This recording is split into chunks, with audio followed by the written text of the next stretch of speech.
হলো সব খবর নিয়মিত আয়োজনে স্বাগত জানাচ্ছি আপনাদের সবাইকে। সাথে আছে আমি খান তাজনীন হাসান। বাংলাদেশের ভিত্তিমূল গড়ে দেয়া 52 ভাষা শহীদদের প্রতি শ্রদ্ধা জানালো জাতি। শহরের সব পথ যেন আজ মিশেছিল স্মৃতির মিনারে, ঘুঁচে গিয়েছিল বয়সের বিভেদ। সংঘবদ্ধ হয়ে একা কিংবা পরিবার পরিজন নিয়ে সবাই অংশ নেন প্রভাত ফেরিতে। বেদনার সুরে তারা স্মরণ করেন অকুতভয় সালাম, রফিক, জব্বারদের। মায়ের ভাষার প্রতি অকৃত্রিম ভালোবাসা আর একুশের সেই অদম্য সাহস ছড়িয়ে পড়বে প্রজন্ম থেকে প্রজন্মান্তরে, এমন প্রত্যাশা সবার। SRS আলীর ছবিতে আলামিন হক অহনের রিপোর্ট। দিনের আলো ফুটেছে কেবল, খালি পায়ে হাতে ফুল, গায়ে কালো সাদার আবরণে এই পরিবারের প্রভাত ফেরি। কোনো রাজনৈতিক দল, প্রতিষ্ঠান কিংবা সংগঠনের বাইরে শহীদদের ভালোবাসা জানাতে এমন মানুষের সংখ্যাটা নেহায়েত কম নয়।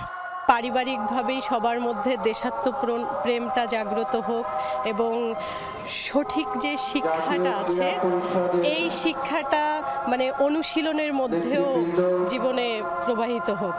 বিয়ের পর এই দম্পতির প্রথম 21 স্মৃতি জমাতে সাত সকালেই মাশফিক রূপাতাই সামিল শ্রদ্ধা নিবেদনের কাতারে। মাথা নত না করার প্রত্যয়ে চলতে চান জীবনের বাকি পথ। আগে থেকে ইচ্ছা ছিল আসার যে আমাদের শহীদ দিবসে আমাদের শহীদদের স্মরণে আমাদের একটু যাওয়া উচিত, কিন্তু এত সকালে একা বাসা থেকে যাওয়ার পারমিশন ছিল না, সেজন্য আসা হয় নাই। এবার সঙ্গ পেলাম তাই আসলাম। বাংলা ভাষায় নিজেদের মত প্রকাশ করতে পারছি, নিজেদের ব্যক্তি স্বাধীনতাকে প্রকাশ করতে পারছি, সেজন্যই এই শ্রদ্ধা জানাতে আজকে আসলাম। নাবা নাসা দুই বোন প্রতি বছরই আসেন স্মৃতির মিনারে। বাবা বললেন, আন্তর্জাতিক মাতৃভাষা দিবস মানেই বেদনামুখর উচ্ছ্বাস দিন। প্রত্যাশা অধিকার আদায়ের সেই ইতিহাস জেনেই বেড়ে উঠুক প্রজন্ম।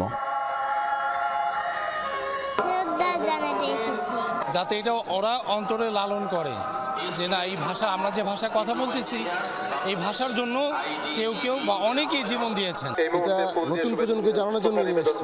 যে ভাষা শহীদ রক্তে রাঙা করলো তাদের জন্য আমি নিজেকে গর্বিত করতে এখানে এসেছি। নানার হাত ধরে আলভিনা কিংবা মায়ের কোলে ছোট্ট শিশু রফিক, জব্বারের আত্মত্যাগের ইতিহাসের মাঝেই খুঁজে ফেরে আগামীর সঞ্জীবনী শক্তি। নাতিনদেরকে নিয়ে এসেছি যেন আগামীতে তারা এটা জানতে পারে, বুঝতে পারে এই জিনিসটা কি। শহীদ বেদির দিকে একটি ফুলে একলা ছুটেছেন কেউ কেউ, বলছেন বাংলা ভাষার জন্য এ ভালোবাসা ছুঁয়ে যাক প্রতি হৃদয়ে। আজন্ম লালিত থাকতে হবে এই বাংলা ভাষার প্রতি শ্রদ্ধা। এই যে আমরা এখন মিশিয়ে কথা বলি, আমাদের বাংলা ভাষা কিন্তু কারো মুখেই আর প্রকৃত বাংলা ভাষা নেই, আর ভালোবাসাও নেই। এমন দলীয় রাজনৈতিকভাবে কিংবা প্রাতিষ্ঠানিকভাবে শ্রদ্ধা জানানোর রেওয়াজের পাশাপাশি ব্যক্তিগত উদ্যোগে পরিবারের সাথে এমন শিশুকে সাথে নিয়ে শ্রদ্ধা জানানোর রেওয়াজ দিন দিন কমে যাচ্ছে। সাধারণ মানুষ মনে করছেন শ্রদ্ধা জানানোর জন্য পরিবারকে সাথে নিয়ে আসা উচিত সবারই। আমিন হক অহন, যমুনা নিউজ, ঢাকা। 21 মানেই বাংলাদেশ। ভাষার জন্য জীবন দেয়া জাতি সংকটে পড়েছে বহুবার, কিন্তু সব ক্ষেত্রেই 21-এর অনুপ্রেরণা সামনে নিয়েছে বাংলা নামের রাষ্ট্রকে। বিদ্যমান বাস্তবতায় দরকার রাজনৈতিক সহনশীলতা। দেশের নীতি নির্ধারণীরা এমন মনে করলেও সাধারণ মানুষ ভাবেন 21 শিখিয়েছে মাথা নত না করা। আর তাই তো বাংলা বাঙালির এগিয়ে যাওয়াই অভীষ্ট লক্ষ্য। আহমেদ রেজার প্রতিবেদনে থাকছে বিস্তারিত।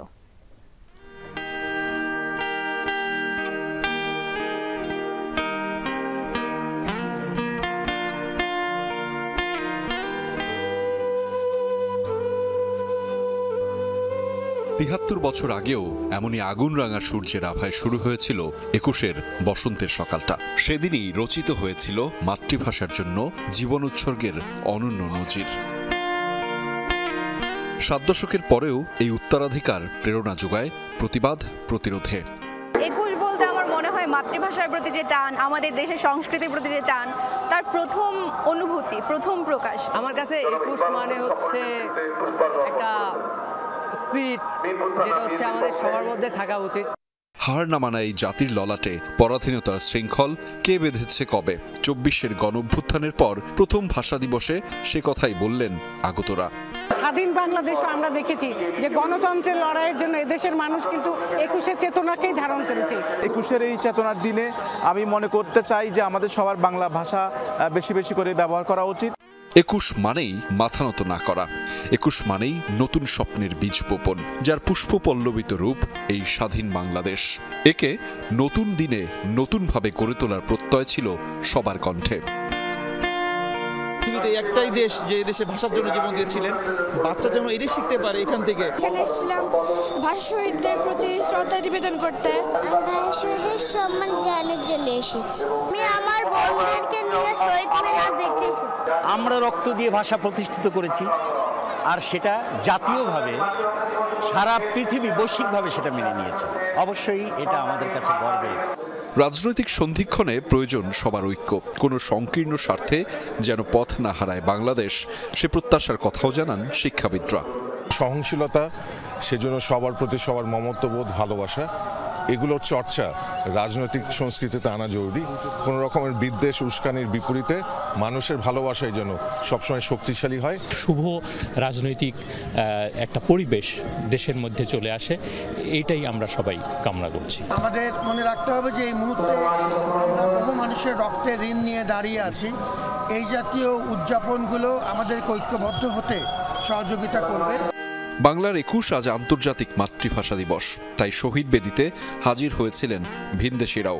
ভাষার জন্য লড়াইয়ের তীর্থভূমিতে এসে আপ্লুত তারাও। এখানে এসে সবাই মানে খুশির মতো, এটা দেখতে খুব ভালো লাগে। I really feel it's super important to keep fighting for the language because this is part of your or our identity, our culture.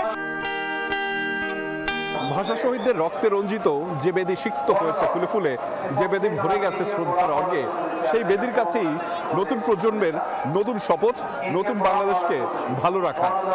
আর তাই তো তারা একত্রে বলছেন, দারুণ ক্রোধের আগুনে আবার জ্বালাবে ফেব্রুয়ারি, দারুণ ক্রোধের আগুনে আবার জ্বালাবে ফেব্রুয়ারি, ২১শে ফেব্রুয়ারি, ২১শে ফেব্রুয়ারি। আহমেদ রেজা, যমুনা নিউজ, কেন্দ্রীয় শহীদ মিনার, ঢাকা।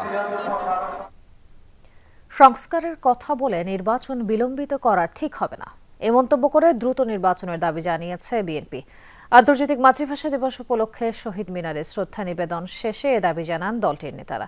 এদিকে সর্বস্তরের মানুষের পাশাপাশি বীর শহীদদের শ্রদ্ধা ভরে স্মরণ করেছে বিভিন্ন পেশাজীবী, রাজনৈতিক, সামাজিক ও সাংস্কৃতিক সংগঠন। এখনও সর্বস্তরে বাংলা ভাষার প্রচলন না হওয়ায় অনেকে আক্ষেপ করেন।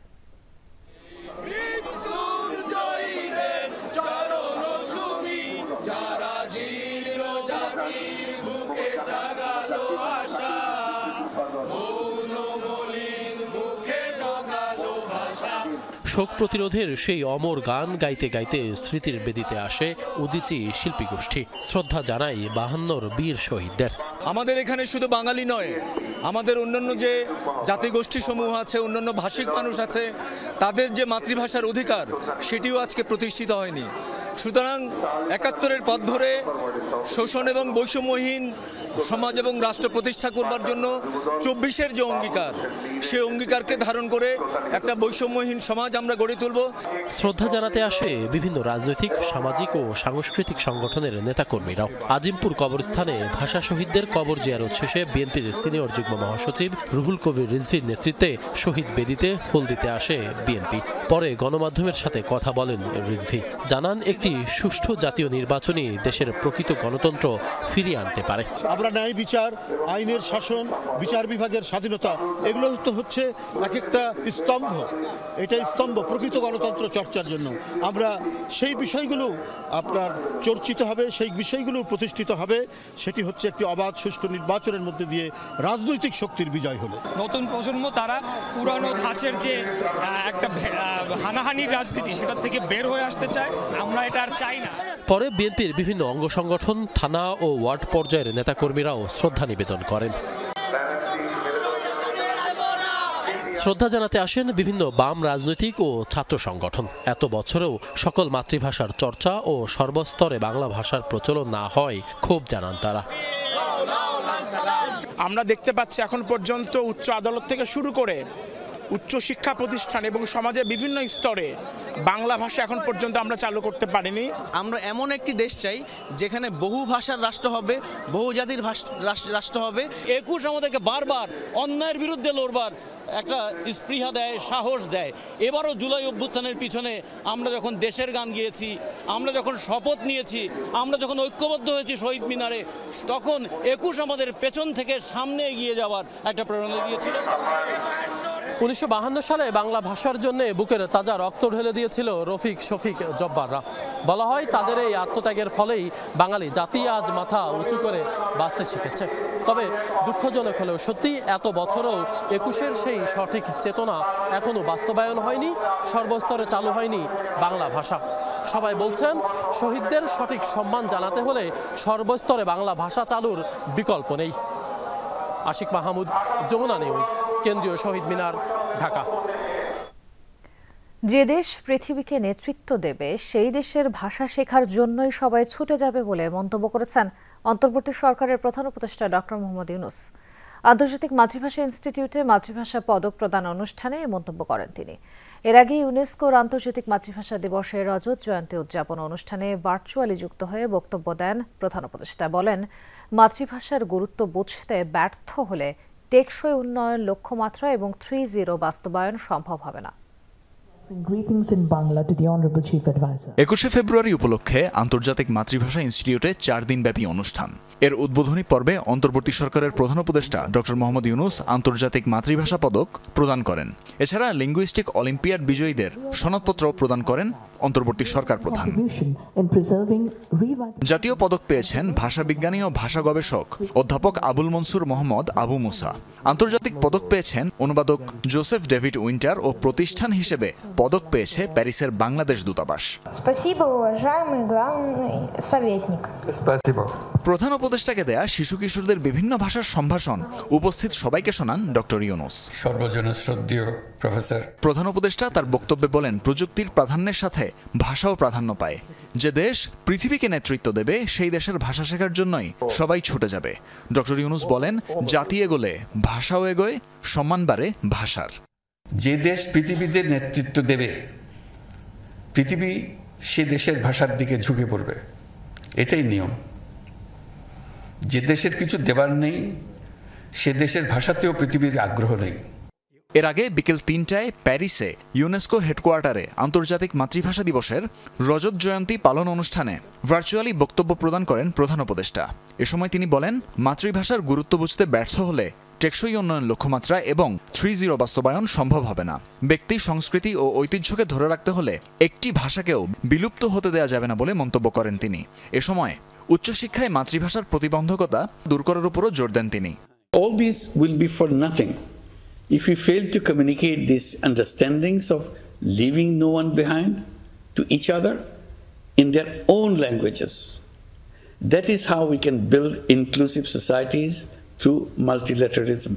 প্রধান উপদেষ্টার বক্তব্যের পর ইউনেস্কোর রজত জয়ন্তী উদযাপনে এক সাংস্কৃতিক আয়োজনে ছিল বাংলাদেশের শিল্পীদের পরিবেশনা।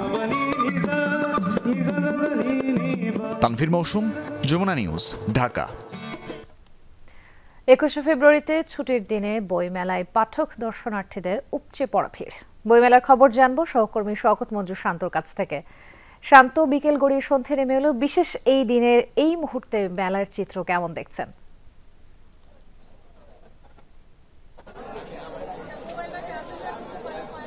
তাজরিন, বলতেই হবে যে আজকে রেকর্ড সংখ্যক মানুষের উপস্থিতি বলে মনে হচ্ছে।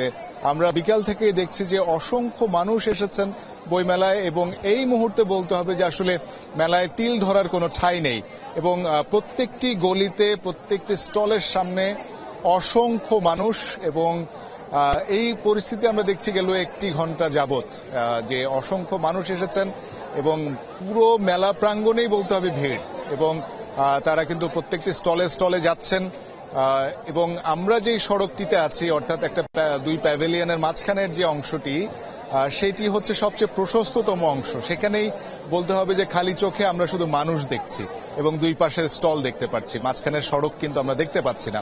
তো এত মানুষের যে অংশগ্রহণ, এতে কিন্তু প্রকাশক যারা রয়েছেন, লেখকরা বেশ সন্তুষ্ট এবং তারা কিন্তু প্রত্যাশা করছেন যে যেহেতু রেকর্ড সংখ্যক মানুষ হওয়ার একটা সম্ভাবনা, সেহেতু বিক্রির হারটাও যাতে রেকর্ড সংখ্যক হয় তেমনটা তারা প্রত্যাশা করছেন।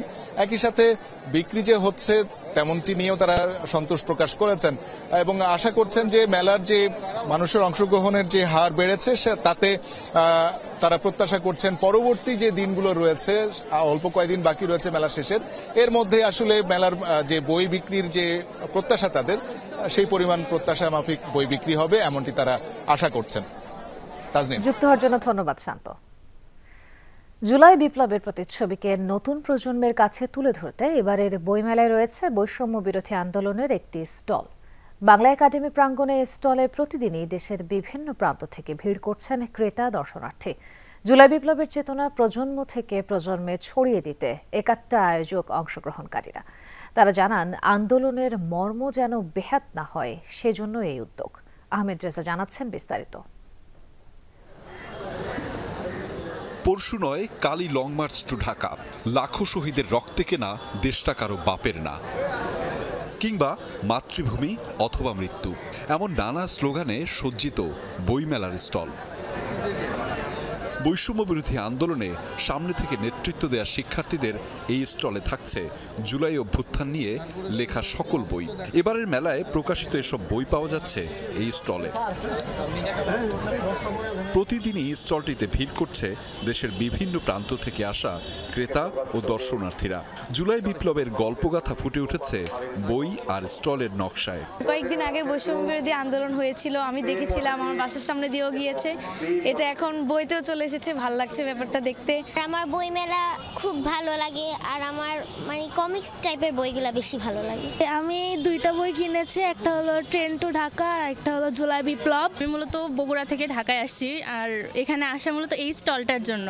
ইতিহাস তো আমরা ছোটবেলায় পড়েছি, কিন্তু যে ইতিহাসের সাক্ষী সেই ইতিহাসের ছবিগুলো সবসময় ভাসে আর কি। বৈষম্য বিরোধী ছাত্র আন্দোলনে যে একটু দেখব, যে বইগুলি ভালো লাগে আমি কিনবো। এই যে গ্রাফিতি, এক একজনের মনের যে কথাগুলো মনের থেকে আসা যে এঁকেছে, এই গ্রাফিতিটা, আমি এটা নিতে এসেছি। ফ্যাক্টস খুঁজছি যে কি ঘটেছে এক্স্যাক্টলি, যা সংবাদপত্রে প্রকাশিত হয়েছে। অন্য কোনো কিছু ইটস ওকে, অন্য কোনো কিছু তো আমি জানবই, কিন্তু এটা ছিল আমার প্রধান সার্চ ওদের সঙ্গে, যে আমি ওরকম বই কিনতে চাই এবং সে বই পেয়েছি।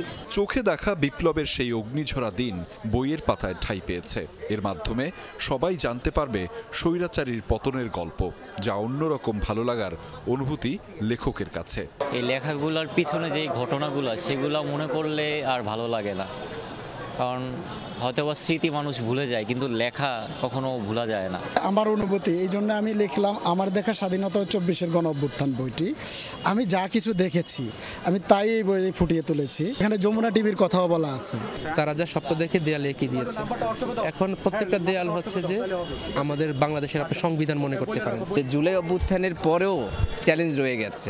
চ্যালেঞ্জটা হলো শিক্ষা প্রতিষ্ঠানকে মানে সন্ত্রাস মুক্ত করতে হবে। জুলাই আন্দোলনের ইতিহাস প্রজন্মের পর প্রজন্মে ছড়িয়ে দিতেই এমন আয়োজন বলে জানান বৈষম্য বিরোধী আন্দোলনের অংশগ্রহণকারীরা। জুলাই গণ অভ্যুত্থানের বই আমরা সব বিভিন্ন প্রকাশনা থেকে এক করেছি, এক জায়গায় আনতে পেরেছি। অনেক বই আছে, জুলাই রিলেটেড বই আছে, কবিতা আছে। মানুষজন আসছে, অনেক আগ্রহ নিয়ে বই দেখছে। কার্ড দেখায় পরিচয় দিচ্ছে, দেখো আমি দুইটাই মুক্তিযোদ্ধা, আমি 24 মুক্তিযুদ্ধ করছি, 71 মুক্তিযুদ্ধ করছি, এবং সে এখানে বসে আমার সাথে বসে তার ভিতরের ক্ষোভ থাকলে সেটা আমাদের জানাচ্ছে, তার ভেতরের কোনো পরামর্শ থাকলে সেটা আমাদের জানাচ্ছে। যে শহীদের রক্তে অর্জিত হয়েছে জুলাই বিপ্লবের সাফল্য, সেই শহীদ ও আহতদের ত্যাগের কথা জানান দিতেই সামনের দিনেও বই ও ইতিহাসের মাধ্যমে এমন কার্যক্রম অব্যাহত থাকবে বলে জানান আয়োজকরা। আহমেদ রেজা, যমুনা নিউজ, ঢাকা। বিকালে অমর 21 বইমেলা ঘুরে দেখেন 21 পদকপ্রাপ্ত দৈনিক আমার দেশ পত্রিকার সম্পাদক ডক্টর মাহমুদুর রহমান। এবারের মেলায় তার লেখা গুমের জননী ও হাসিনার ফ্যাসিবাদ সহ 4টি বই এসেছে। পর্যায়ক্রমে তিনি অনন্যা, সৃজনী, মহানগর, কাশবন সহ বিভিন্ন স্টল পরিদর্শন করেন। পরে গণমাধ্যমের সঙ্গে কথা বলেন কারা নির্যাতিত এই সম্পাদক। বলেন দীর্ঘ 12 বছর পর বইমেলায় আসতে পেরে আনন্দিত তিনি। এ সময় তার 21 পদকটি জুলাই গণ অভ্যুত্থানের শহীদ ও আহতদের উৎসর্গ করে ডক্টর মাহমুদুর রহমান বলেন, মুক্ত চিন্তা ও বাক স্বাধীনতা বজায় রাখতে হবে। এটি ধরে রাখতে নতুন প্রজন্মকে সকল ধরনের সহযোগিতার আশ্বাস দেন তিনি। ভালো লাগছে, আজকে এক যুগ পরে এসেছি আমি বইমেলায়। নির্বাসনে ছিলাম 6 বছর, আজকে নতুন স্বাধীন দেশে ফিরে এসেছি। Hats off to the younger generation. তাদের আত্মত্যাগের ফলেই আমি আবার বাংলাদেশে আসতে পেরেছি এবং বাংলাদেশ থেকে আবার নতুন একটা বই ছাপাতে পারলাম। এবছর ভারত বাংলাদেশের উদ্যোগে হচ্ছে না যৌথ ভাষা উৎসব। প্রতি বছর দুদেশের নো ম্যানস ল্যান্ডে আন্তর্জাতিক মাতৃভাষা দিবস উপলক্ষে আয়োজন থাকলেও এবার সেটির দেখা মেলেনি। পেট্রাপোল বন্দরে ভারত বাংলাদেশের যৌথ উদ্যোগে কোনো অনুষ্ঠান না হলেও আলাদাভাবে বেশ কয়েকটি স্থানে ছিল আয়োজন। সংক্ষিপ্ত পরিসরে ওপার বাংলায় পালিত হচ্ছে ভাষা দিবস। বাদ দেওয়া হয়েছে বেশ কয়েকটি কর্মসূচিও। 2001 সাল থেকে সীমান্তে যৌথভাবে আন্তর্জাতিক মাতৃভাষা দিবস পালন করে আসছিল ভারত বাংলাদেশ। দুদেশের শিল্পী, বিশিষ্টজন এবং ভাষাপ্রেমীদের সমাগম হতো আয়োজন কেন্দ্র করে, যেখানে যোগ দিতেন প্রতিবেশী দুদেশের সাধারণ মানুষেরাও। ফেব্রুয়ারিকে নিয়ে সেটা খুব মর্মান্তিক আমাদের জন্য, কেন বহুবার এখানে এসেছি, বহুবার আমরা ডোনাল্ডে গেছি, ওখানে যে শহীদের ওখানে যে আমরা ফুল দিয়ে যে তর্পণ করতাম সেটা আজকে করতে পারছি না। ফ্যাসিবাদের মৃত্যু অনিবার্য, তারা যতই ফিরে আসার চেষ্টা করুক প্রতিষ্ঠিত হতে পারবে না, এই মন্তব্য করেছেন জামায়াতে ইসলামীর আমির ডাক্তার শফিকুর রহমান। আন্তর্জাতিক মাতৃভাষা দিবসের আলোচনা সভায় বলেছেন, জাতি যখন ঐক্যবদ্ধ হয়ে যায় তখন সব অপশক্তি পরাজয় বরণে বাধ্য হয়, যার উদাহরণ 52 ভাষা আন্দোলন আর 24 গণঅভ্যুত্থান। মহান শহীদ দিবস ও আন্তর্জাতিক মাতৃভাষা দিবস উপলক্ষে জাতীয় প্রেস ক্লাবে আলোচনা সভার আয়োজন করে ঢাকা মহানগর দক্ষিণ জামায়াত। 21 হচ্ছে অন্যায়ের কাছে মাথা নত না করা। আলোচনায় উঠে আসে ভাষা দিবসের বিভিন্ন দিক। এতে অংশ নিয়ে জামায়াতে আমির বলেন, ভাষা শহীদদের পরিবারকে পরিপূর্ণ সম্মান দিতে ব্যর্থ হয়েছে রাষ্ট্র। বিগত দিনে যারা ক্ষমতায় ছিল তারা শহীদদের নিয়ে রাজনীতি করলেও তাদের পরিবারকে মূল্যায়ন করেনি। একটি সরকার 15.5 বছর এই জাতিকে বড় জ্বালাতন করেছে। ইতিহাসকে কেটে টুকরা টুকরা করে সব জায়গায় অন্যায্যভাবে নিজেদেরকে প্রতিষ্ঠিত করার চেষ্টা করেছে। ইতিহাসের বিকৃতিকারীরা সব সময় ইতিহাসের আস্থা করে পড়ে গিয়েছে। ইতিহাস কোনো দলের নয়, ইতিহাস একটা জাতির হয়।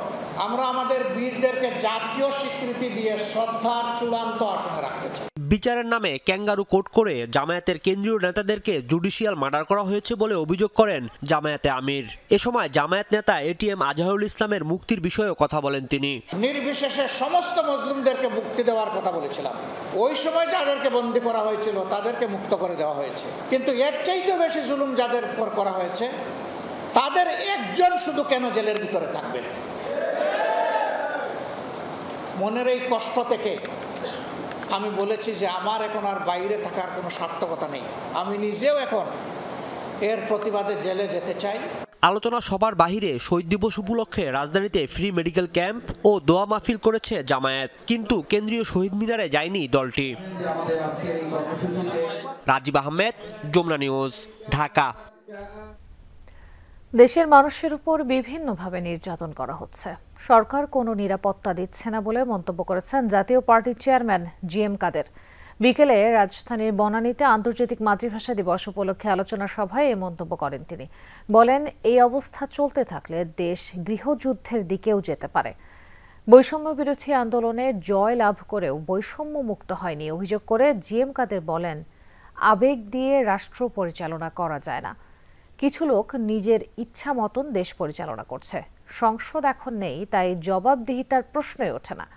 স্বাধীনতার এতদিন পরেও গণতান্ত্রিক চর্চা সঠিকভাবে করতে পারার কথা উল্লেখ করে তিনি বলেন, আবারও বৈষম্যের বিরুদ্ধে লড়াই করতে হবে। বিচার বিভাগ এখনও দলীয়করণের বাইরে যেতে পারেনি বলেও মন্তব্য করেন জাতীয় পার্টির চেয়ারম্যান।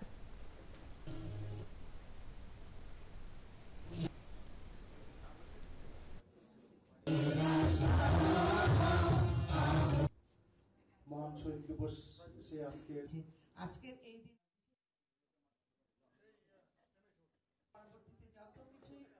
আমরা আন্দোলন করি না, আজকের এই দিনে আমরা বিশেষ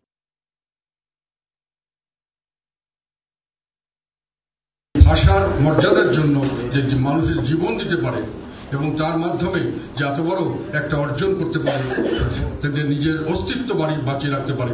যে আমরা বাঙালি জাতি হিসেবে বাংলা ভাষা এটা আমাদের বাঙালির নিজস্ব সত্তা, এই সত্তাকে হারিয়ে গেলে আমরা হারিয়ে গেলাম। খনিজ সম্পদের ভাগ দিতে রাজি না হওয়ায় ইউক্রেনের ওপর চটেছে যুক্তরাষ্ট্র। কংগ্রেসের স্পিকার জানিয়েছেন আর কোনো সহায়তা দেওয়া হবে না দেশটিকে। সতর্ক বার্তা, ট্রাম্পের প্রস্তাব না মানলে পরিণতি হবে ভয়াবহ। অবশ্য এখনও আশা ছাড়তে নারাজ ভলোদিমির জেলেনস্কি। ডোনাল্ড ট্রাম্প মসনদে বসার পরই কোণঠাসা ইউক্রেন। দেশটিকে ছাড়াই যুদ্ধবন্ধের আলোচনায় অংশ নিয়েছে মার্কিন প্রতিনিধিরা। বরাবরই ইউক্রেনকে ঢালাও সহায়তার বিপক্ষে প্রেসিডেন্ট ট্রাম্প। এবার দেশটির হাউস স্পিকার নিশ্চিত করলেন, এখন তো বন্ধ করা হয়েছেই, ভবিষ্যতেও ইউক্রেনকে আর কোনো সহায়তা দেবে না যুক্তরাষ্ট্র। সবার প্রথম যুদ্ধ বন্ধ করতে হবে। 3 বছরে রাশিয়া প্রায় 7 লাখ সৈন্য হারিয়েছে, ইউক্রেনেরও হয়েছে ব্যাপক ক্ষয়ক্ষতি। প্রেসিডেন্ট ট্রাম্পের যুদ্ধ বন্ধের সিদ্ধান্ত সময়োপযোগী, আর এ বিষয়ে তার অবস্থান অটল। সম্প্রতি ইউক্রেনীয় প্রেসিডেন্টের সাথে বাকযুদ্ধে জড়িয়েছেন ট্রাম্প। মূলত দেশটির বিপুল খনিজ সম্পদের দিকেই মার্কিন প্রেসিডেন্টের নজর। $50,000 কোটি সম্পদের ভাগও চেয়েছেন তিনি, যা সাফ প্রত্যাখ্যান করেছেন জেলেনস্কি। সেই অবস্থানকে যে ভালোভাবে নেননি ট্রাম্প, তা স্পষ্ট করেছে হোয়াইট হাউস। জেলেনস্কির উপর চরম বিরক্ত প্রেসিডেন্ট ডোনাল্ড ট্রাম্প। ওয়াশিংটনের এতদিনের সহায়তার মূল্যায়ন করছে না কিয়েভ। এটা প্রেসিডেন্টের অপমান। জেলেনস্কিকে খনিজ সম্পদের আলোচনায় ফিরতে হবে, নতুবা ইউক্রেনের পরিণতি হবে আরো ভয়াবহ। অবশ্য নিরাশ হচ্ছেন না জেলেনস্কি। বৃহস্পতিবার মার্কিন প্রতিনিধির সাথে বৈঠক শেষে দাবি করেছেন, এখনো যুদ্ধে তারাই রয়েছে সুবিধাজনক অবস্থানে। জেনারেল কেলগের সাথে আলোচনার পর আশার আলো দেখতে পাচ্ছি। ফ্রন্টলাইনের যুদ্ধ পরিস্থিতি নিয়ে তার সাথে আলাপ হয়েছে। রাশিয়ায় জিম্মি ইউক্রেনীয় যুদ্ধবন্দীদের মুক্তির ব্যাপারেও হয়েছে আলোচনা। যুক্তরাষ্ট্রের সাথে একটা স্পষ্ট চুক্তি দরকার। জেলেনস্কি জানিয়েছেন, যুদ্ধ বন্ধের আলোচনায় করণীয় ঠিক করতে ফরাসি প্রেসিডেন্টের সাথে কথা হয়েছে তার। সোমবার ট্রাম্পের সাথে ওয়াশিংটনে বৈঠক করার কথা ম্যাক্রনের।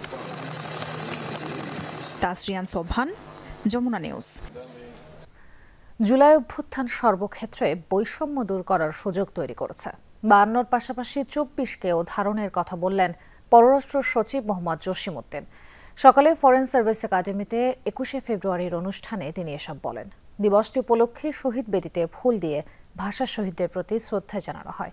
সাংস্কৃতিক সমতা নিশ্চিত এবং নিজের ভাষায় শিক্ষা গ্রহণের উপর গুরুত্ব দেন পররাষ্ট্র সচিব।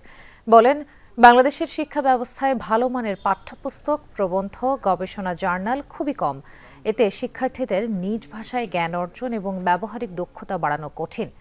দেশের টেকসই আর্থসামাজিক উন্নয়ন ও সমৃদ্ধিতে বাংলা ভাষার চর্চা গুরুত্বপূর্ণ। মাতৃভাষার জন্য বাঙালির আত্মত্যাগের প্রশংসা করেন ইউনেস্কোর কান্ট্রি ডিরেক্টর ডক্টর সুশান ভাইস।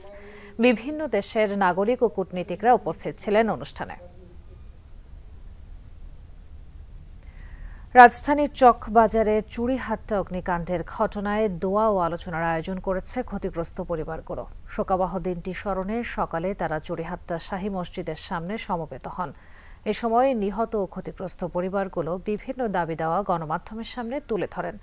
তাদের অভিযোগ, আসামিরা যাতে মুক্তি পায় সেভাবেই কৌশলে দায়ের করা হয়েছে মামলাগুলো।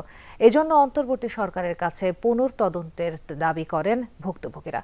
একই সাথে অগ্নিকাণ্ডের পর রাষ্ট্রীয় ত্রাণ তহবিলে বিভিন্ন ব্যাংক থেকে আসা 30 কোটি টাকা ক্ষতিগ্রস্ত পরিবারগুলোকে বুঝিয়ে দেওয়ার দাবি জানানো হয়। বিগত সরকার ক্ষতিগ্রস্ত পরিবারের সদস্যদের চাকরি দিলেও সেসব ছিল অস্থায়ী। অবিলম্বে চাকরি স্থায়ীকরণের দাবি জানানো হয়। একই সাথে প্রতিটি পরিবারের অন্তত একজন সদস্যকে সরকারি চাকরির ব্যবস্থা করার অনুরোধ জানানো হয়। নোয়াখালীতে তৌহিদি জনতার ব্যানারে হামলা ভাঙচুর চালানো হলো মাজারে। আইনশৃঙ্খলা বাহিনীর সামনেই চলে ভাঙচুর। এ সময় আহত হন অন্তত 10 জন মাজার ভক্ত। পুলিশ বলছে এ ঘটনায় মামলা হয়নি, এখনো আটক নেই কেউ। তৌহিদি জনতার ব্যানারে এভাবেই তাণ্ডব চালানো হয় নোয়াখালীর শাহ সুফি আয়ুব আলী দরবেশের মাজারে। পুলিশ জানিয়েছে মাজারে 3 দিনব্যাপী ওরস অনুষ্ঠানের প্রস্তুতি চলছিল। একই দিন বিকেলে মাজারের পাশে সোলেমান মার্কেট এলাকায় তৌহিদি জনতার ব্যানারে ওয়াজ মাহফিলের ঘোষণা দেওয়া হয়। এ নিয়ে বৃহস্পতিবার দেখা দেয় এমন উত্তেজনা। এখানে স্থানীয় লোকজনদের মধ্যে দীর্ঘদিন ধরে বক্তব্য ছিল ইসলাম বিরোধী অনেক কার্যক্রম সংঘটিত হয়। স্থানীয় লোকজন মাদার কমিটিকে নিষেধ করে এখানে ওরসের নামে ইসলাম বিরোধী কোনো কার্যক্রম না করার জন্য তারা নিষেধ করে মাদার কমিটির লোকজন শুনে নেয়। পরিস্থিতি নিয়ন্ত্রণে ঘটনাস্থলে যায় আইন শৃঙ্খলা বাহিনী। তারা বাধা দিলেও কথা শোনেনি কেউ। লাঠিসোঁটা নিয়ে হামলা চালানো হয়।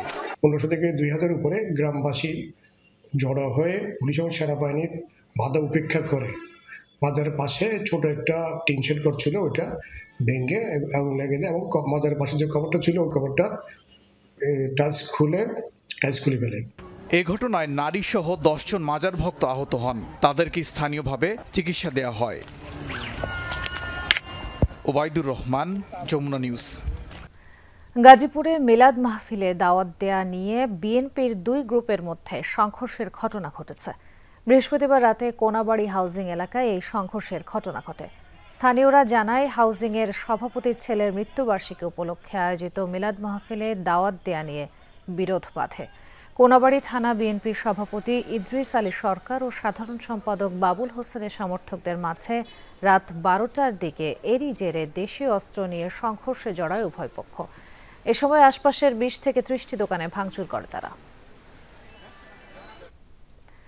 আল্লাহ ও রাসূলকে নিয়ে কটূক্তির জন্য সোহেল হাসান গালিব ও রাখাল রাহার দৃষ্টান্তমূলক শাস্তির দাবিতে মানববন্ধন করেছে বুয়েটের সাধারণ মুসলিম শিক্ষার্থীরা। দুপুরে বুয়েটের শহীদ মিনারের সামনে হয় মানববন্ধন। আল্লাহ ও রাসূলকে নিয়ে বাজে মন্তব্য করা ব্যক্তিদের দ্রুত শাস্তির দাবি তোলেন। বলেন, বাক স্বাধীনতার নামে মুসলিম জনগোষ্ঠীর ওপর আঘাত মানা হবে না। মুসলিম সংখ্যাগরিষ্ঠ দেশে রাসূলকে নিয়ে অবমাননাকর কথা কোনোভাবেই বরদাস্ত করা হবে না। এ সময় সাবেক এসপি আলিপুদ্দিনের দৃষ্টান্তমূলক শাস্তির দাবি জানান শিক্ষার্থীরা। আমরা কখনোই আল্লাহ এবং আল্লাহর রাসূল সাল্লাল্লাহু আলাইহি ওয়াসাল্লামকে কেউ অবমান করে ছাড় পাবে এটা কিন্তু আমরা কখনোই মেনে নেব না। আমরা চাই না যে কোনো বিশৃঙ্খলা সৃষ্টি হোক এবং কোনো অপশক্তি কোনো অন্য রাষ্ট্র এর সুযোগ নেওয়ার চেষ্টা করুক। আল্লাহ রাসূল এবং আল্লাহকে নিয়ে যে অবমাননাকর কথা বলা হয়েছে, 2 জন বলেছে, তাদেরকে অতি দ্রুত আইনের আওতায় নিয়ে এসে যাতে শাস্তির সর্বোচ্চ শাস্তি দেওয়া হয়। ধর্মীয় নানা আয়োজনে চট্টগ্রামের ফটিকছড়িতে শেষ হয়েছে সৈয়দ শফিউল বশর মাইজ ভান্ডারির 107তম খুশরোজ শরীফ।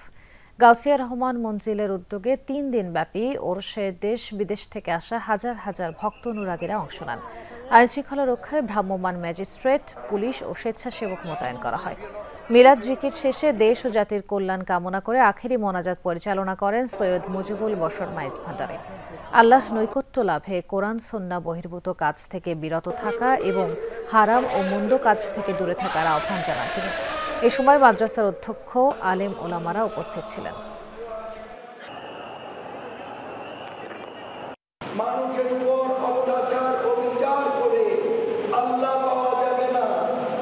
সুদ ঘুষ এতিমের হক, গরিবের হক গজব করে মানুষের ভূমি দখল করে আল্লাহ পাওয়া যাবে না। ব্রাহ্মণবাড়িয়ায় 2 দিনব্যাপী মেধা বিকাশ ও উদ্যোক্তা মেলা শুরু হয়েছে। সকালে শহরের অন্নদা সরকারি উচ্চ বিদ্যালয় মাঠে মেলার আয়োজন হয়। পল্লী কর্মসহায়ক ফাউন্ডেশন, PKSF এর সহযোগিতা ও centre for development innovation and practices CDPের বাস্তবায়নে হচ্ছে মেলা। উদ্বোধন করেন PKSF এর পরিচালনা পর্ষদের সদস্য প্রফেসর ডক্টর তৌফিকুল ইসলাম মিথিল। মেলায় 50টি শিক্ষা প্রতিষ্ঠানের শিক্ষার্থীরা অংশগ্রহণ করছে। থাকছে বিজ্ঞান প্রকল্প প্রদর্শন, উপস্থিত বক্তব্য, কাবাডি ও ব্যাডমিন্টন প্রতিযোগিতা। এছাড়া 20টি স্টলে রয়েছে পিঠাপুলির সমাহার। সাংস্কৃতিক অনুষ্ঠানেরও আয়োজন রয়েছে। এবারের মেলায় মিডিয়া পার্টনার যমুনা টেলিভিশন। গত 30 বছর ধরে PKSF যে প্রতিষ্ঠানটা আছে, ওরা কিন্তু যে একটা এপেক্স বডি হিসেবে ওদের আন্ডারে এতগুলো পার্টনারের মাধ্যমে কিন্তু অনেক উদ্যোক্তাদেরকে আপলিফট করা হয়েছে। সো আমার বিশ্বাস যে এখন এইভাবে একটা মেলা আকারে যদি প্রতি বছর একটা ইভেন্ট করা হয়, তাহলে আস্তে আস্তে এটা আরও ইম্পর্টেন্স পাবে। প্রথমত তো আমরা চিন্তা করব লোকাল মার্কেটে যাতে কম্পিট করতে পারে। সেকেন্ড ফেজে হয়তো চিন্তা হবে যে ন্যাশনাল মার্কেটটাকে ধরা, তারপর হচ্ছে ইন্টারন্যাশনাল মার্কেট ধরা। তারা প্রণোদনা তারা পাবে, তারা যখন তাদের সেই উদ্যোগকে যখন তারা সফলতার পর্যায়ে নিয়ে যাবে, তাদের দেখা দেখি কিন্তু নতুন নতুন উদ্যোক্তারও সৃষ্টি হবে। শহীদ দিবস ও আন্তর্জাতিক মাতৃভাষা দিবস উপলক্ষে বারাকা ফাউন্ডেশন ও ইনসাফ বারাকা হাসপাতালের আলোচনা সভা ও ফ্রি মেডিকেল ক্যাম্প অনুষ্ঠিত হয়। শুক্রবার ফ্রি মেডিকেল ক্যাম্পে উদ্বোধন করেন 21 পদকপ্রাপ্ত অধ্যাপক ডাক্তার সাইব আক্তার। সভাপতিত্ব করেন বারাকা ফাউন্ডেশন ও ইনসাফ বারাকা হাসপাতালের chairman professor doctor Mohammad Motiar Rahman. ক্যাম্পে বিভিন্ন বিষয়ে ডাক্তারগণ বিনামূল্যে রোগীদের চিকিৎসার পরামর্শ দেন। মেডিকেল ক্যাম্পে ডায়াবেটিস পরীক্ষা ফ্রি করা হয়। ক্যাম্পে মেডিসিন, গাইনি, শিশু, kidney surgery, urology, orthopaedic, gastrology, বক্ষব্যাধি, চক্ষু, নিউরোমেডিসিন, ডায়াবেটিস, ডেন্টাল সহ দেশের বিভিন্ন এলাকা থেকে আগত হাসপাতালে 600 জন সাধারণ মানুষ ও রোগীরা ফ্রি মেডিকেল ক্যাম্পের সেবা গ্রহণ করেন।